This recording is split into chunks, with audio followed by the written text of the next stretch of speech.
नमस्कार। क्या आप भी उन छात्रों में से हैं जो परीक्षा के समय थोड़ी थोड़ी सी घबराहट या दबाव महसूस करते हैं? अगर हाँ, तो आज का वीडियो आपके लिए ही है। आज हम बात करेंगे एक ऐसे विषय पर जो शायद आपके दिल और दिमाग में भी कहीं ना कहीं चलता है। परीक्षा का दबाव, मतलब एग्जाम स्ट्रेस। ये एक ऐसा अनुभव है जिसे हर छात्र ने कभी ना कभी महसूस किया है। और ये दबाव केवल छात्रों तक ही सीमित नहीं रहता, बल्कि उनके पेरेंट्स और शिक्षक भी इससे प्रभावित होते हैं। तो क्या आपको भी लगता है कि ये दबाव आपके मानसिक स्वास्थ्य को नुकसान पहुंचाता है? क्या ये आपके भविष्य के फैसलों को भी प्रभावित कर सकता है? चलिए इस वीडियो में हम इस दबाव को समझेंगे और जानेंगे कि इसे कैसे कम किया जा सकता है, ताकि आप परीक्षा में न सिर्फ अच्छा प्रदर्शन कर सकें, बल्कि अपने मानसिक शांति को भी बरकरार रख सकें। तो इस वीडियो को अंत तक देखिए और एग्जाम स्ट्रेस से बाहर निकलने के कुछ आसान तरीके जानिए। तो इसी पर बात करने के लिए आज हमारे साथ हैं एमडीयू से प्रोफेसर डॉक्टर सोनिया मलिक। नमस्कार मैम। नमस्कार। हरिभूमि टीवी पर आपका स्वागत है। जैसे कि मैम हमने पहले भी कई विषयों पर बात की है, तो आज हम एक और ऐसा ही विषय लेके आए हैं, एग्जाम स्ट्रेस। यस। तो मैं आपसे सबसे पहले यही पूछना चाहूंगी कि जो एग्जाम स्ट्रेस है वो एक बहुत कॉमन सा इशू है। वो बच्चों को तो होता ही है, साथ साथ पेरेंट्स को भी होता है। तो होता क्यों है एग्जाम स्ट्रेस? हाँ, आपकी बात बिल्कुल ठीक है सुनिधि। जब बच्चा मेंटली प्रिपेयर्ड है या पेरेंट्स भी मेंटली प्रिपेयर्ड हैं कि बच्चे ने किसी भी जिसमें भी क्लास में वो पढ़ता है, छोटा है, बड़ा है, उसने एजुकेशन या अपनी जो भी एकेडमिक जो डिग्री है उसी के लिए एडमिशन लिया है, फिर और वो पढ़ भी रहा है, तो उसको क्यों स्ट्रेस होता है? तो देखो, किसी चीज़ का स्ट्रेस के कारण यही हो सकते हैं कि हम उसके लिए तैयार पूरी तरह से नहीं है। मेंटली, फिजिकली, इमोशनली या जो भी है, हमारी तैयारी उस विषय में या उस चीज़ के लिए, या हम अपने आप को उतना उसके मुताबिक नहीं पाते, सफिशिएंटली जो है प्रिपेयर्ड नहीं पाते, जिसके कारण हम ये ऐसे हमें लेकिन लगता मैम है। बहुत बार तो ये भी होता है ना कि बच्चे की तैयारी हो जाती है, लेकिन वो एग्जाम के बिल्कुल एंड टाइम तक के एग्जाम में बैठने वाला उससे 2 मिनट पहले भी वो पढ़े जा रहा है, पढ़े जा रहा है, हाँ, तो वो स्ट्रेस ही है। हाँ, बिल्कुल स्ट्रेस है, बहुत एंग्ज़ायटी बन जाती है कई बच्चों को। तो मैंने देखा है अपने एकेडमिक करियर में, मैंने कई ऐसे बच्चों को देखा है जो ठीक-ठाक होते हैं, ऐसा नहीं है उसमें कहीं आईक्यू की कमी है या वो मेहनत नहीं करते, शर्कर्स हैं, इस तरह के भी नहीं है, लेकिन जब एग्ज़ाम जैसी चीज़ में बहुत नर्वस हो जाते हैं, तो ऐसे बच्चों को हमें टीचर्स को, पेरेंट्स को राइट फ्रॉम द बिगिनिंग हमें तैयारी करनी चाहिए। ये नहीं कि आज एग्ज़ाम है, उससे पहले आप उसको कोई टिप्स दे रहे हो या कोई तरीके अपना रहे हो, ये तो आपको सारे साल का विषय है। क्योंकि फ़ियर ऑफ फेलियर होता है, वो बच्चों में बहुत हावी हो जाता है कि हम असफल होने का जो डर है, वो उनको कई बार कितना बच्चे कहते हैं, यार मैं तो सब कुछ करके गया था, एग्ज़ाम में लिखने लगा तो भूल गए। तो उन्होंने सही ढंग से, सही प्लानिंग से, एक जो होते हैं ना स्ट्रैटेजी से तैयारी नहीं की होती। बहुत से बच्चे रोट लर्निंग या जिसको हम दूसरी आम भाषा में कहते हैं रट्टाफिकेशन वगैरह, अर्थ नहीं समझते, इस तरह कर देते हैं, तो उसके बाद उनका कोई क्यों या इस तरह जो भूला तो वो सारा चीज़ भूलते गए। तो हमें फ़ियर ऑफ फेलियर से कोप करने के लिए कैसे उससे अडैप्ट करें बच्चे को, उसको मेंटली, फिज़िकली हर तरह से इमोशनली स्ट्रॉन्ग बनाना पड़ेगा। एक एग्ज़ाम स्ट्रेस इसलिए भी होता है क्योंकि आजकल के बहुत ही प्रतिस्पर्धा का हाईली कॉम्पिटिटिव जो इरा है, तो बच्चों में जो है एकेडमिक उनसे एक्सपेक्टेशंस, ना केवल टीचर्स की बल्कि उनके पेरेंट्स और अभिभावकों की भी एक्सपेक्टेशंस बहुत होती हैं। और यही मैं पेरेंट्स से निवेदन करना चाहूँगी कि कोई बुराई नहीं है अपने बच्चों से उम्मीद रखने में, लेकिन अगर आप उम्मीद रखेंगे उसका कैलिबर देख के, उसका स्किल देख के, उसकी जो एटीट्यूड है, एप्टीट्यूड है और जिस तरह से वो करता है, हर बच्चा टॉप साइंटिस्ट नहीं बन सकता, हर बच्चा खेल में बिल्कुल आला दर्जे का कि वो नेशनल में या ओलंपिक्स में या कॉमनवेल्थ में गेम में अवार्ड ले आए, ऐसा हर बच्चा अगर आपने स्पोर्ट्स में डाला है। तो कहने का मतलब है, आप जिस विषय की तैयारी कर रहे हो, उसको आपको समुचित जो प्लानिंग, ऑर्गेनाइजेशन के साथ आप कर रहे हैं, ऐसे नहीं रैंडम आप पढ़ाई कर रहे हैं। तो लैक ऑफ प्रिपरेशन बहुत बड़ी भूमिका होती है। आप किस विषय को कितना समय दे रहे हो, क्या आपने सबको इक्वली दिया है। कई जो आपके चुनिंदा होते हैं या जो आपको आसान लगते हैं, फेवरेट हो या सकता है फिर फेवरेट आसान होते हैं, तो आप ज्यादा समय दे रहे हो, और जो डिफिकल्ट है उनसे आप बच रहे हो, अवॉइडेंस कर रहे हो। ये उनको देखना चाहिए। बच्चे अगर कर रहे हैं, अगर छोटे बच्चे हैं, तो टीचर्स शुड रोप इन, या पेरेंट्स भी उनको किस तरह, जैसे गणित से है, अक्सर बच्चे उस रुचि नहीं होते, अक्सर बच्चों की, जिनकी होती है बहुत होती है, ठीक है, तो उसको किस तरह रुचिकर बनाया जाए। केवल पनिशमेंट इज नॉट द मतलब मेथड, या कि सिर्फ कि प्यूनिटिव मेजर से ही आप बच्चे को संभाल सकते हो, ऐसा। हाँ, जहाँ जरूरत हो हम डांट धमकाने से भी कुछ हद तक फर्क पड़ सकता है, लेकिन बेसिक बच्चे को अगर कॉन्सेप्ट्स की क्लैरिटी नहीं होगी, तो वो हो सकता है बहुत बारी डर के, झिझक के, शर्म के कारण आता है, मुझे आता है, एंड उसका बेसिक जो वो वीकनेस रह जाती है। जब किसी इमारत की अगर नींव ही कमजोर है, तो उस पे मजबूत इमारत की हम कैसे कल्पना कर सकते हैं। तो हमें ये सारी चीजें साथ में लेके लेनी पड़ेंगी। मैम, असल में क्या है कि एग्जाम स्ट्रेस बच्चों में तो इतना नहीं होता, लेकिन जैसे 12th वाले हो गया जो कॉम्पिटिटिव एग्जाम्स की तैयारी कर रहे हैं, उनमें स्ट्रेस इतना बढ़ जाता है कि वो खाना पीना सब भूल जाते हैं। तो इसके कारण क्या रहेंगे? कारण तो देखो वही है ये, कि एक तो उनके जैसे है ये फियर ऑफ फेलियर है, लेकिन पेरेंटल प्रेशर, एक्सपेक्टेशंस, खुद की भी उनकी एक्सपेक्टेशंस, पेरेंट्स की, समाज की, या कोई टेस्ट देने जाते हैं, कितने हम रोल टेस्ट वो या इस तरह के मॉडल टेस्ट पेपर से कराते हैं। बच्चे को इतनी होनी चाहिए, बच्चा आता है और कहते हैं मैं वहां जाके सब कुछ भूल गया। टेस्ट एंग्जाइटी बहुत एक इम्पॉर्टेंट पार्ट प्ले कर जाती है कई बार। इनएडिक्वेट टाइम मैनेजमेंट, समय का सही प्रबंधन जब बच्चे नहीं करते, किस तरह पढ़ना है, कैसे पढ़ना है। कई बार बच्चा, अब आप आजकल मैं देखती हूँ इतनी भीड़ चाल है, 3 या 4 बजे बच्चा स्कूल से पहुंचता है, फटाफट गया, जल्दी जल्दी खाना पीना उसके पेरेंट्स ने या करवाया, उसके बाद वो फिर ट्यूशंस कोचिंग पे चला जाता है, तो वहां से बर्डन फिर ज्यादा होता देर शाम को आया, उसके बाद होमवर्क करा, और उसके बाद बच्चे को रिवाइज करने का, मेमोराइज करने का, अपनी जो लर्निंग है उसको कंसोलिडेट करने का समय ही नहीं मिलता। तो हमें ये सारी चीजें, सारे एस्पेक्ट्स देखने हैं। लेकिन मैम कई बार बच्चा ये सब करता है, टाइम मैनेजमेंट वगैरह, लेकिन फिर भी कहीं ना कहीं कमी रहती है, उसको स्ट्रेस होती है। नहीं, वो कमी कहीं ना कहीं यही कारण है, या तो उसकी उसमें लैक ऑफ कोपिंग स्ट्रेटजीज है, जैसे समय बदल रहा है, या कई बार है आपका कई जगह अनुमान से ज्यादा समय लग रहा है किसी चीज में, किसी विषय में कम लग रहा है, तो लैक ऑफ कोपिंग स्ट्रेटजीज हो सकती हैं। परफेक्शनिज्म भी, पेरेंट्स भी, टीचर्स भी, और खुद बच्चा भी, हर चीज देखो परफेक्शनिज्म में एक मतलब यूटोपियन नोशनल है। आप परफेक्ट कोई चीज कभी भी नहीं हो सकती। हम कोरिलेशन करते हैं, परफेक्ट कहीं होता ही नहीं है, ये हम केवल एक अज्यूम कर सकते हैं, मान सकते हैं। और जब हम उसके फेर में पड़ जाते हैं, तो हमें चाहिए अपना जो हमें आता है उसमें हम अपना बेस्ट जो है अपना परफॉर्मेंस करके दिखाएं।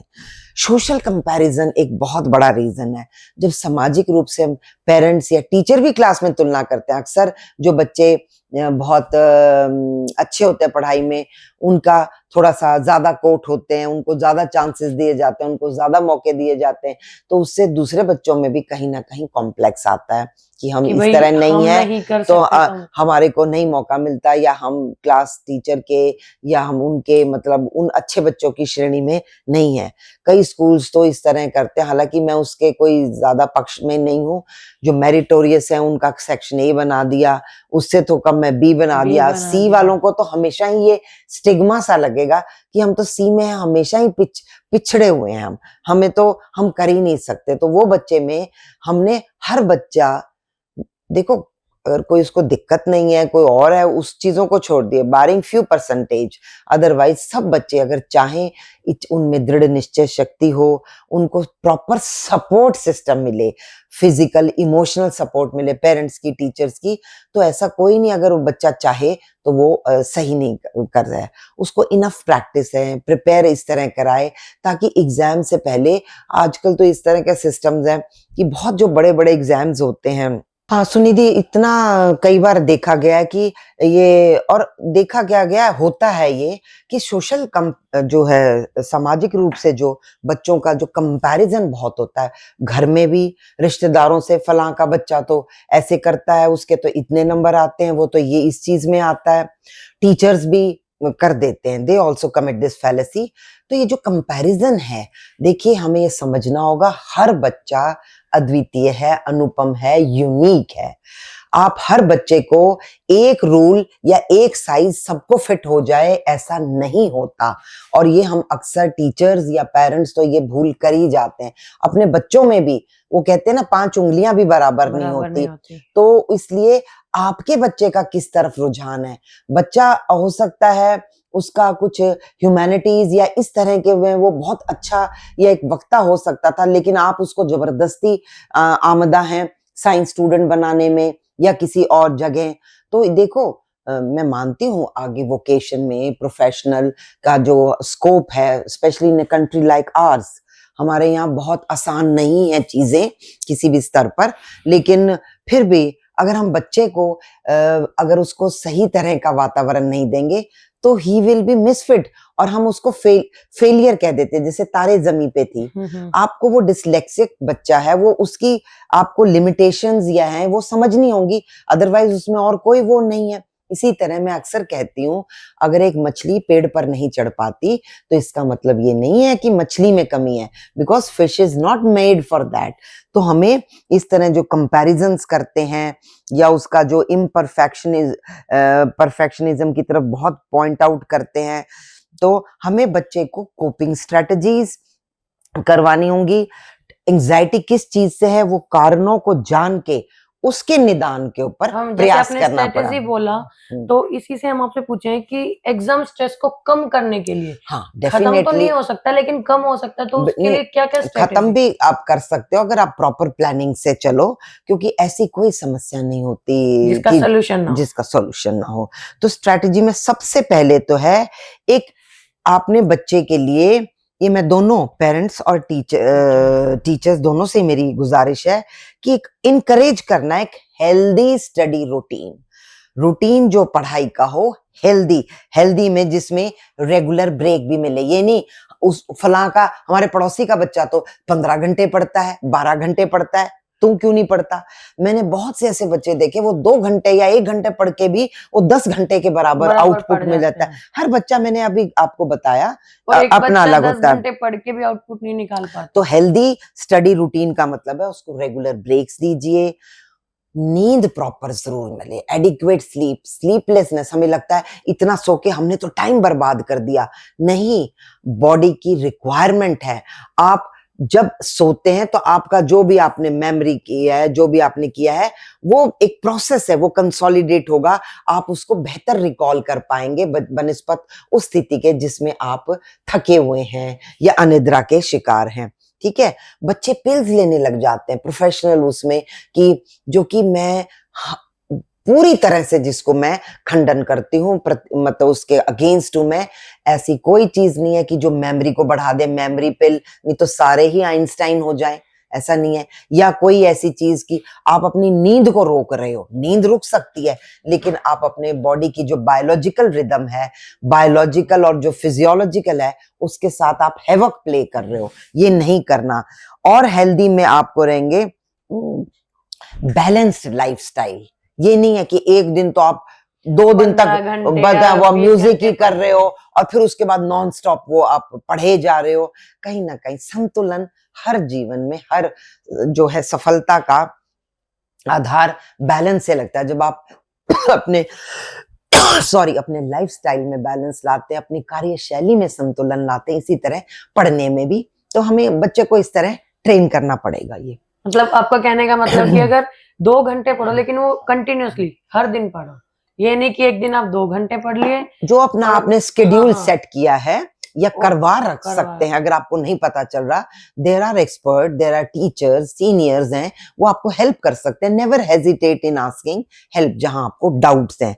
और साथ साथ कहूंगी, अपने जो गोल्स हैं उद्देश्य हैं, वो अपने जो टारगेट्स हैं वो रियलिस्टिक रखने हैं। ऐसा नहीं है कि मैं तो पता नहीं क्या बन जाऊं, या आप अपने बच्चे से एक्सपेक्ट करें। आप खुद अंदर झांकिए। पेरेंट्स से मैं अक्सर कहती हूँ, काउंसलिंग के दौरान भी कहती हूँ कि आपने अपने पेरेंट्स का, मैं आई एम नॉट ब्लेमिंग कि ऐसा क्यों किया, ये वो वाली बात नहीं है, लेकिन हर बच्चा, मैं बार बार कह रही हूँ, आपके 5 बच्चे हैं, एक बच्चा हो सकता है उसमें इतना मादा हो, वो कोई इतना अचीवर बन जाए। और ये अचीवर या नॉन अचीवर, ये भी बहुत सब्जेक्टिव और रिलेटिव टर्म है। बच्चे को कभी ये आभास होने ही नहीं देना चाहिए कि तू कम है या उससे कमतर है। वो जिसमें जो बेहतर कर सकता है उसको आप अगर पोटेंशियल देंगे। कितनी सक्सेस स्टोरीज हैं जो बच्चे जिनको पूरा असफल मान लिया गया था 8वीं में, 10वीं में, कॉलेज पे, वो बाद में जाके इतने शाइनिंग स्टार्स अपने अपने क्षेत्र में निकले, क्योंकि उनको माकूल परिस्थितियां और इस तरह का सपोर्ट सिस्टम या जो भी है, तो उनकी रियलाइजेशन जो उनकी रियल पोटेंशियल की थी। बहुत से बाजबा हम क्या होते हैं, बच्चे का वो निकलने ही नहीं देते। और साथ साथ में हमने प्रमोट करना है ओपन कम्युनिकेशन को। कम्युनिकेशन का बैरियर नहीं होना चाहिए, बच्चे में झिझक नहीं होनी चाहिए कि वो अपना डरे कहते हुए भी, अपने डाउट्स क्लियर करते हुए, या मेरी कमी पकड़ी जाएगी, या वो कितने बच्चे होते हैं अपने पेरेंट्स को झूठे नंबर ला के दिखाना शुरू कर देते हैं, क्लास टेस्ट के या एग्जाम्स के, रिपोर्ट कार्ड्स में टेपरिंग कर लेते हैं। उसके पीछे कहीं ना कहीं आप अगर देखेंगे तो यही कारण है कि जो है जरूरत से ज्यादा पेरेंटल एक्सपेक्टेशंस। पेरेंट्स सिर्फ सोचते हैं हमने इसको अच्छी ट्यूशंस लगा दी, उनके हिसाब से अच्छे स्कूल में मोटी फीस दे रहे हैं, इसको अच्छे ब्रांडेड कपड़े पहना रहे हैं और हमारी ड्यूटी पूरी हो गई। ऐसा नहीं होता। ऐसा अगर होता तो मुझे लगता है बहुत जो संभ्रांत लोग हैं और जो बहुत ही फाइनेंशियली स्ट्रांग लोग हैं, उनके तो बच्चे सारे ही फिर वो हर उसमें अचीवर होते। तो ये सारी चीजें आपको मद्देनजर देखते हुए बैलेंस लाइफ पे करना है। कम्युनिकेशन बैरियर नहीं होना चाहिए, ना टीचर और स्टूडेंट के बीच में, ना बच्चे और पेरेंट्स के बीच में, ना आपसी उनमें पेरेंट्स में। और टाइम मैनेजमेंट जो कि सफलता की कुंजी है, key to success is time. How you manage time. देखो वो सब 24 घंटे ही है। वो अमेरिका के राष्ट्रपति के पास भी है, हमारे प्रधानमंत्री का भी उतना ही टाइम साइकिल है, और किसी आम व्यक्ति का भी। कौन किस चीज का कितना सदुपयोग करता है, वो दैट मैटर्स। तो टाइम मैनेजमेंट को, इफेक्टिव टाइम मैनेजमेंट स्ट्रेटजीज आप शुरू से बच्चे में ये किए नहीं है तो उसको अब उसमें डालिए आदत, और एक कल्टीवेट कीजिए माइंड सेट उसका, विचारों का। क्योंकि जब तक हम अपनी फाइन ट्यूनिंग ब्रेन की नहीं करते, कुछ भी नहीं संभव हो सकता। तो कल्टीवेटेड शेड्यूल के लिए, हाँ, ग्रोथ माइंडसेट कि भाई कैसे बढ़ना है, कैसे विकास का आगे। उसमें सिर्फ केवल 100 में से 100 नंबर लाना सक्सेस का पैमाना नहीं है। ये भ्रम है हमारा कि जो 90% वाले होते हैं या 95। मैं तो देखती हूँ डीयू वगैरह की, जब भी दिल्ली यूनिवर्सिटी की कट ऑफ आती है, 100 में से 100 सीट 30 है और 35 बच्चों ने 100 में से 100 टेस्ट में क्लियर करे, तो आप क्या मापदंड रखेंगे। तो ये चीजें बहुत ही आजकल ज्यादा हावी होती जा रही हैं। तो हमने ग्रोथ का, विकास का किस तरह से माइंडसेट, कैसे वो आगे बढ़े, और उसको एडिक्वेट रिसोर्सेज भी दूं। मैं ये नहीं कह रही कि उसको मदर हेन की तरह आप अंडे जैसे सेती है मुर्गी, उसके ऊपर बैठ जाओ। पैम्पर बहुत करते हैं, प्रोटेक्टेड एनवायरनमेंट पेरेंट्स बहुत देते हैं, क्योंकि न्यूक्लियर फैमिली हो रही है, 1 या 2 बच्चा है, तो माता पिता, रिलेटिव, दादा दादी, नाना नानी का सारा फोकस उन पे होता है। तो आपने उसको इंडिपेंडेंट विंग्स भी देने हैं, क्योंकि नहीं तो बच्चा वही बोलेगा, वही सोचेगा, उसी तरह सोचेगा जैसे आप सोचवाना चाह रहे हो, जैसे आप करवाना चाह रहे हो। की कोई सोच नहीं हो, इंडिपेंडेंट हम उसकी जो पर्सनालिटी को डेवलप ही नहीं होने देते। एंड सबसे ज्यादा एम्फसाइज करो कि self care is a very important. अपनी केयर करना सबसे पहला आपका ड्यूटी है। Then only you are in a position to do other things या और केयर अदर्स। तो इंपॉर्टेंस ऑफ सेल्फ केयर, और सेल्फ केयर में सिर्फ ये नहीं है क्या आपके लिए सही है, क्या गलत है, आपको क्या अच्छा लगता है, नहीं है, किस तरह किस चीज को कैसे, स्केड्यूल को कैसे प्रायोरिटाइज करना है, वो सारी चीज उसमें आ जाती है। और मैं ये पेरेंट्स से और टीचर्स दोनों से ही मैं हमेशा दोनों से ही हम्बल रिक्वेस्ट करती हूँ कि सेलिब्रेट अचीवमेंट्स बच्चे की छोटी छोटी, ये नहीं है कि नेशनल लेवल पे, स्टेट लेवल पे या पूरे स्कूल में ही फर्स्ट आएगा वही एक सेलिब्रेशन का कारण है। छोटी छोटी बातों को सेलिब्रेट, लर्न टू, बिग होती हैं एंड स्मॉल, उससे बच्चे का हौसला बूस्ट होता है, मोरल बूस्ट होता है और वो आगे चलने के लिए, और हार भी सिखाएं। मैं अक्सर कहती हूँ आजकल सबसे बड़ी जो प्रॉब्लम आती है जनरेशन में, सिर्फ जीतना सिखाते हैं हाँ, ये। सिर्फ उनको हार का पता ही नहीं, कैसे उसके साथ सामंजस्य स्थापित और करें, जैसे वे कैसे फेलियर अडेप्ट करें। फेस करते हैं तो हाँ, खुद को संभाल नहीं पाते। और ये हो नहीं सकता कि एक व्यक्ति चाहे वो कितना ही संपन्न हो, कितना ही सक्षम हो, कितना ही है, कि वो हमेशा जीते। हार जीत जीवन के शाश्वत दो पहलू हैं। एंड फिर प्रोफेशनल सपोर्ट जहां भी चाहिए, don't hesitate in giving your child that, और एक इनकरेज कीजिए एक बैलेंस पर्सपेक्टिव के, एक ऐसा दृष्टिकोण जो बैलेंस हो। बहुत एक्सट्रीम वाली चीजें कभी नहीं फलीभूत होती, कभी सक्सेस नहीं होती। या तो हम बिल्कुल एक्सट्रीम में बिल्कुल ही उसको वो कर रहे हैं या बिल्कुल नहीं कर रहे। We have to adopt all of us, और बच्चे का भी इसी तरह से जो माइंडसेट है ग्रोथ का, वो कल्टीवेट तभी हो पाएगा जब हम बैलेंस्ड पर्सपेक्टिव के, चीजों को देखने समझने का नजरिया है उसका एक इस तरह का पर्सपेक्टिव रखेंगे जो बैलेंस हो, एक्सट्रीम उसमें ना हो, ऑल और नन ना हो, तभी कामयाबी होगी। और एग्जाम्स को जब आप रोज उससे जूझते हैं तो बच्चे के लिए एग्जाम भी एक तरह का लाइक एनी अदर डे, जब वो प्रिपेयर है एक अच्छी तरह, कॉन्फिडेंट है, तो कोई कारण नहीं होगा कि वो एग्जाम से डरे या उसके कारण उसमें, क्योंकि बहुत से बार साइकोसोमेटिक प्रॉब्लम्स होती हैं जो होती तो मानसिक साइकोलॉजिकल रीजन हैं, लेकिन वो एक्चुअली फिजिकल सिम्टम्स का रूप ले लेती हैं। हमें कारणों को जानना होगा और बच्चे को ये चीजें ना हो, इसमें हमें हमारी पूरी भागीदारी है, बड़ों की सहयोग देना होगा, तभी हम अपनी नस्लों को, अपने बच्चों को एक सही स्वस्थ जीवन देके एक कामयाब इंसान, कामयाब नागरिक, और कामयाब से मेरा मतलब नहीं होता कि बहुत बड़ी नौकरी लग गई, बहुत बड़ा ये हो गया वो कामयाब हो गया। जो अपने लाइफ में जिसने अपना रोल स्वीकार कर लिया है, जिसने लाइफ में बैलेंस को अडॉप्ट कर लिया है, वो कामयाब है। जो अपने कंटेंटेड है काम करने से, या जो अपना और जो करना चाहता है उसके लिए ही और शी नोज कि मुझे ऐसे एफर्ट करना है, वो एक सक्सेसफुल लाइफ होती है। मैम आपका बहुत बहुत धन्यवाद अपना कीमती समय देने के लिए। आपको ये वीडियो धन्यवाद। कैसी लगी हमें कमेंट बॉक्स में अपनी राय देकर जरूर बताएं। वीडियो अगर पसंद आई हो तो उसे लाइक करें, शेयर करें, सब्सक्राइब करें। धन्यवाद।